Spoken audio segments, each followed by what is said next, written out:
हिमाचल प्रदेश में राज्यसभा चुनाव से शुरू हुई सियासी रार अब सुक्खू सरकार तक पहुंच गई। चुनाव में पार्टी के 6 विधायकों की बगावत के बाद विक्रमादित्य सिंह के इस्तीफे से प्रदेश की 14 महीने पुरानी सुखविंदर सुक्खू सरकार पर संशय के बादल छाए हुए हैं।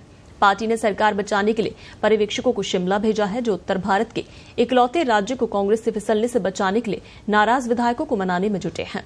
बुधवार सुबह हिमाचल विधानसभा के स्पीकर कुलदीप सिंह पठानिया ने बीजेपी के 15 विधायकों को सदन की कार्रवाई से सस्पेंड कर बजट पास कराकर विश्वास मत हासिल कर लिया और इसके बाद विधानसभा अनिश्चितकाल के लिए स्थगित कर दी गई। इसके बाद अब सुक्खू सरकार को कम से कम 3 महीने यानी 90 दिनों तक कोई खतरा नहीं है। लेकिन क्या राज्य में ऑल इज वेल है? इसका जवाब है नहीं। कारण सवाल अब भी बरकरार है कि क्या बजट पास करा लेने से सुक्खू सरकार भी पास हो गई?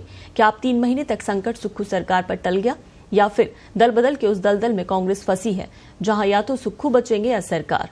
कांग्रेस राज्यसभा चुनाव में बीजेपी उम्मीदवार के समर्थन में बगावत करने वाले अपने 6 विधायकों की अयोग्यता पर स्पीकर के पास फैसला सुरक्षित रखवा चुकी है। लेकिन कांग्रेस की टेंशन अभी कम नहीं हुई। कारण 2 वजहों से सुक्खू सरकार पर अब भी खतरे के बादल मंडरा रहे हैं। पहली वजह है कि राज्यसभा चुनाव में बगावत कर चुके 6 विधायक कांग्रेस की डाल से फुर होकर अब कमल के फूल पर मंडराने लगे हैं। इन विधायकों ने हिमाचल विधानसभा में विपक्ष के नेता जयराम ठाकुर से मुलाकात भी की।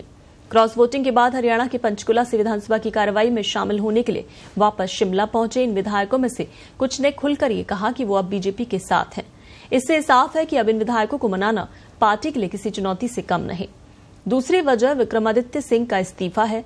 हालांकि पर्यवेक्षकों के हस्तक्षेप से फिलहाल विक्रमादित्य सिंह के तेवर नरम पड़े हैं। हालांकि उन्होंने ये भी स्पष्ट कर दिया कि अभी तक उन्होंने इस्तीफा वापस नहीं लिया, लेकिन जब तक हाईकमान की तरफ से कोई ठोस फैसला नहीं लिया जाता तब तक वो सीएम सुक्खू पर इस्तीफा मंजूर करने का दबाव नहीं बनाएंगे।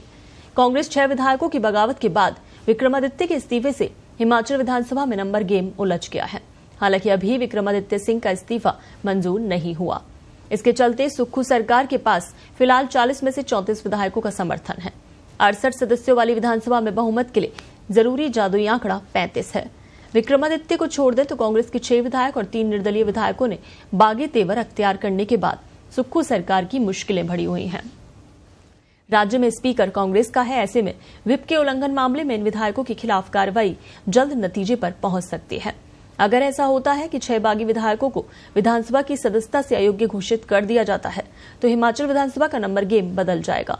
68 सदस्यों वाली विधानसभा की स्ट्रेंथ 62 पर आ जाएगी और ऐसे में बहुमत का आंकड़ा भी 32 पर आ जाएगा।